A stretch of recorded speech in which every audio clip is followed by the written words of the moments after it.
Why do we think it's going to happen overnight? We have 1 week of healthy meals, movement that's on point, we get all the sleep, drink all the water, we go to the scale, and it does not cooperate with our week of effort. And here come the holidays. All the food, the cookies, the candies, and then the scale's going to go up, and we feel bad. What if it's not about the scale at all? What if a square piece of metal has nothing to do with it? What if we are forcing our bodies to have things it doesn't like at a level it doesn't enjoy? And we could build things into our plate that we would not only enjoy, but would not make us feel bad physically or emotionally. You ready to build your plate? Let's go. Welcome to episode 26 of Making Mel Health in the Hustle. This podcast is a place where motherhood meets muscle, ambition meets exhaustion, and figuring out how to prioritize my health journey into the insanely beautiful chaos of a busy life is what I talk about. Some days it's going to look messy, and other days flawless. But no matter what kind of day I'm having, I can assure you, I will tell the truth and do my best to give you some good ideas and insight to help you prioritize your own journey. Now, one of the biggest myths in the health and fitness industry is that transformation happens overnight. Part of this is related to storytelling. Now, we're surrounded by it. We have watched it happen on TV and in movies for years. In less than an hour, the crime gets solved, the bad guys go to court and to jail, and it's over. Or the family problem is completely eliminated and everyone is back to being happy again in 30 minutes. In less than 2 hours, a man goes from the guy getting beaten up in the ring to a heroic run up the stairs in Philadelphia on his way to win the heavyweight title. Go, Rocky! Does anyone know anything in life that works that way? No. And neither does our health journey. Social media has made things even worse for those of us who've been overweight. Many influencers have never even had weight issues. Or the ones that have are no longer in that space and now they're looking to help others. They show the before and after 1-minute clip, and you don't see the 4 years of hard work they put in, or the tears, frustration, and the hard stuff in between. And if you do see those things, hang on to those influencers because they're the good ones. In our society, we typically get the bow on the package version of healthy, and that just isn't reality. For those of us who struggle with being overweight or out of shape, it can be a daily struggle.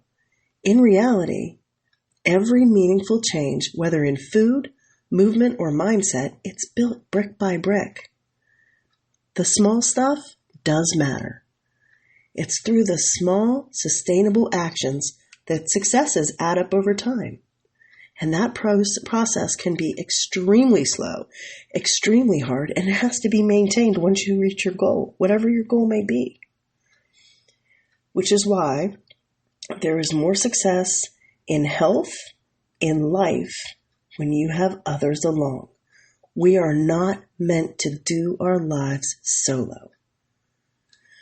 Building yourself up from an unhealthy place, like I was, is a grueling process. And you have to take it day by day. The effort to build your health, especially in a busy life, is sometimes complete drudgery. Then, on top of it, we're adding the holidays, which often are about overabundance, tradition, and celebration, and all of it has food. Meaningful change still happens brick by brick, even when you're surrounded by tons of sugary treats and big meals. Our most powerful tool comes in planning. That is where our healthy habits are built. Think about it for a minute. Have you ever started a Monday with a brand new meal plan? You did all the prep work and everything was ready to go, only to feel completely overwhelmed by Wednesday evening where you find yourself ordering pizza. You're not alone. The truth is, Healthy eating isn't about perfection or restriction. It's about building habits that actually fit your life. It's about balance. You get to decide what's on your plate, no matter the circumstance. You get to decide what to eat from your plate, regardless of who was adding Aunt Ida's candied sweet potatoes to the pile on your plate. We talk a lot about motivation and mindset, and that is directly related to what we put on our plates or in our mouths, whether it's the holidays or not. And our plates are the foundation for everything else. You cannot out-train poor nutrition, and you can't outthink a body that's running on empty. So how do we make food work for us and not against us? Building your plate during the holidays is about enjoying the season while making small, intentional choices that support your goals. Every healthy swap or mindful moment is a brick in your strong foundation. You cannot screw it up or blow it or be bad with food. Food is just fuel. And if we want to reach our goals, we need to focus on the small steps so we can have big impact. Now, good nutrition is foundational for any health journey. And when you're busy, planning is going to be key. Research tells us that a consistent, balanced, nutrient-dense eating pattern not only reduces chronic diseases, but it supports sustainable weight management, energy, and mood. Our focus needs to be on whole foods. That's where vegetables, fruit, whole grains, lean proteins, and healthy fats live. Limit added sugars, the highly processed foods, and excess saturated fats. Note, I did not say eliminate, I said limit. Now, tomorrow morning, I'm going to Starbucks. Before my daughter and I finally get this house decorated for Christmas, I'm going to get the gingerbread chai latte. I'm getting a big one too. And a sugar plum cheese Danish. We are going to enjoy them. They don't even sell these products outside of Christmas time. And I get to decide. Now, when I look at the rest of my day, I'm having leftover chicken and broccoli for lunch, and I'm making chicken chili for dinner, all of which is great nutrition. This is where balance comes in. Many of us who've been overweight struggle with balance. So how do we get it? How do we make balance happen? Let me tell you what I do. It's one of the simplest mantras on the entire planet. And you've all probably heard me say it, or most of you. Eat the rainbow, but skip the Skittles. When you seek out nutrient-dense food, the good fuel for your body, you automatically bring in color. Because nutritious food is often colorful and looks appealing. It's one of the reasons that our society has the brightly colored candies and packages. Our eyes like them. A lot of candies have dyes in them that do horrible things to our bodies, but because they look good, we want them. They're visually appealing. My first suggestion in building your holiday plate is to look past the glitz and think about the color that you're adding to your plate. Are the colorful things that you add going to add to your goals in a way that serves you or take away from them? If you take that focus in, I guarantee you no matter what you put on your plate, you will make better choices. Now, I'm Italian and I love food. I love it. The good stuff. But changing my palate from Cool Ranch Doritos and double stuffed Oreos, which used to be my thing, to sheet pan meals of Brussels sprouts, sweet potatoes, cranberries, and feta cheese, that took some time. Building habits is gradual. It's small, consistent changes that help you stick to and lead to lasting health improvements. The key is to find the nutritious foods that you actually like and lean on those. Which means that Coach Patty is finally off the hook with the Brussels sprouts that I constantly talk about because I'm obsessed with them. And she doesn't like them. She's off the hook with them. Now, what does good fuel look like? If we don't know, we can't plan well. So we need to know. So I'm going to go into science nerd mode for a minute here, guys. Macronutrients are the building blocks of your nutrition. That's the proteins, carbohydrates, and fats. Now, let me tell you a little bit about what they are and what they do. Protein is essential for muscle repair, immune function, and satiety. That's where we get our lean meats, fish, eggs, beans, lentils, tofu, and dairy. Those are our primary sources. For carbohydrates, it is your body's main energy source. That's what it wants to function well. And when you choose things like complex carbs, like starchy vegetables or legumes or whole grains, your body uses that for steady energy and fiber. It helps to regulate your blood sugar and keep you full longer. On days when I don't work out hard, I lower the amount of carbs that I eat. On days that I do work out hard, I increase them because my body naturally needs more energy, so it needs the source. Now, before I get into fats, I just want to reiterate, everybody's ranges are different. There are plenty of tools online that you can pull up and say, what should my macronutrients be? You plug in your height and weight and your activity level, and it will give you a range that you can work with. Now for fats, you need healthy fats. I know we got away from that for a long time, and fats were the, demon of the world or whatever. But they are necessary for hormone production, to absorb your vitamins, and for your cellular health. We have to prioritize unsaturated fats like olive oil, nuts, seeds, avocado, and fatty fish, and then limit the saturated or trans fats. Now, if macros are important, how do we fit them into a busy life? You start small. Plan one dinner this week that's good fuel. Choose a protein, a complex carb, and a vegetable, and then a healthy fat. My greatest shortcut in the middle of my crazy schedule is I always have chicken on hand, a million spices to use. I have quinoa, farro, lentils, and beans and jasmine rice in my pantry at all times. Not brown rice. And I know everybody preaches brown rice is you know what? I hate it. I'm not going to eat it. It doesn't make me feel good. It makes me feel heavy and sluggish, and I don't like the way it tastes. So it's not going to be in my pantry.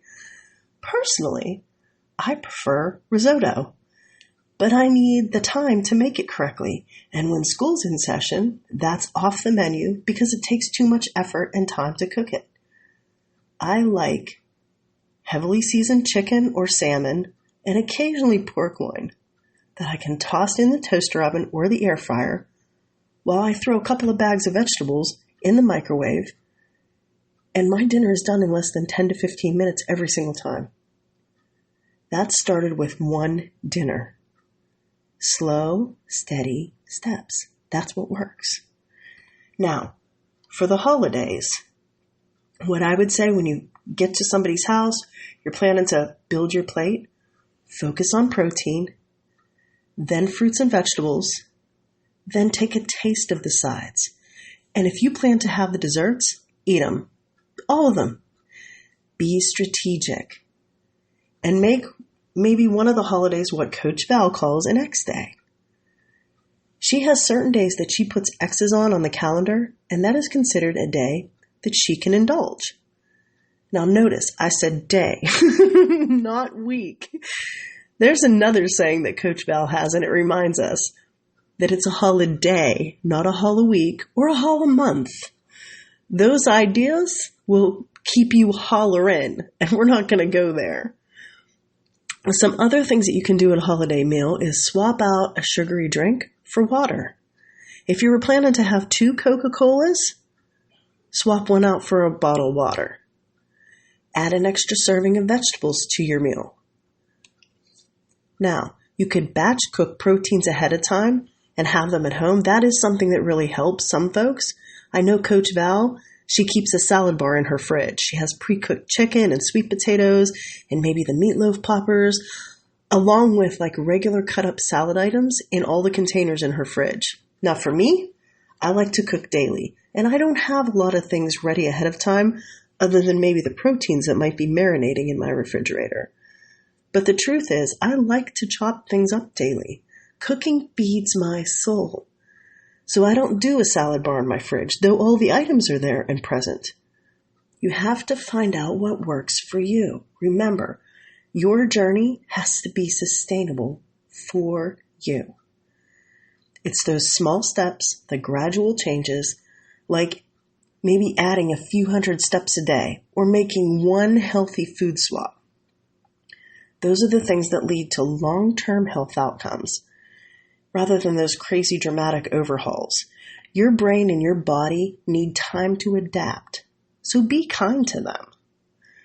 Now, part of what works for me, most of you know, I live my life with the 90-10 rule. So what the heck is that, right? The 90-10 rule is basically this.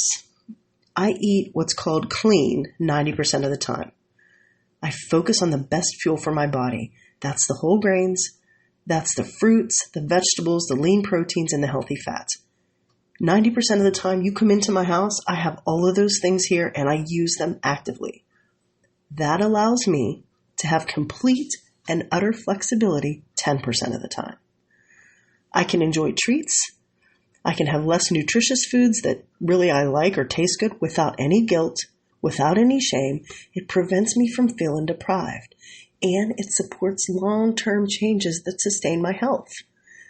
Which means, if you're living your life at a 90-10 rule, then you do not have to worry about what happens for 35 days of the year. That's about 3 days a month, roughly.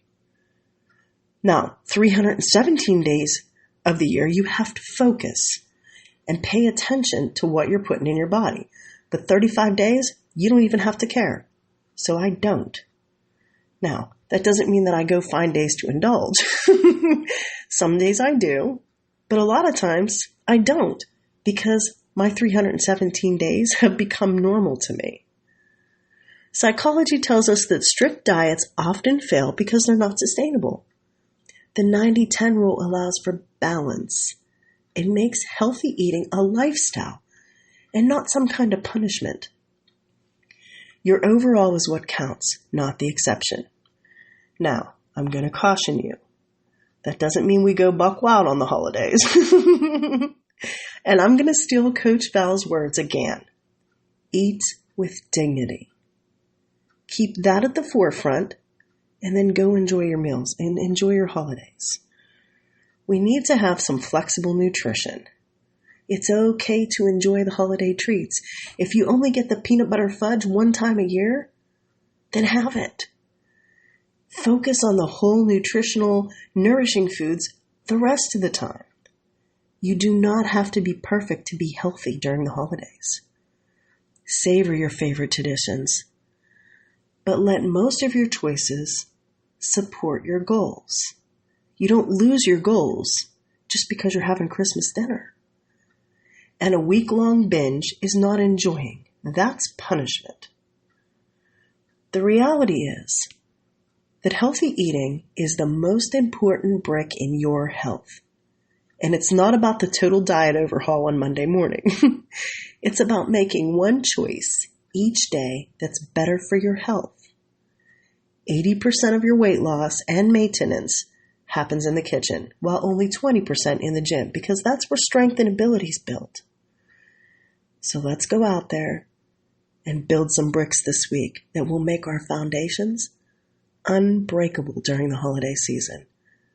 It's the best gift we can give ourselves. Until next time, onward and upward, my friends.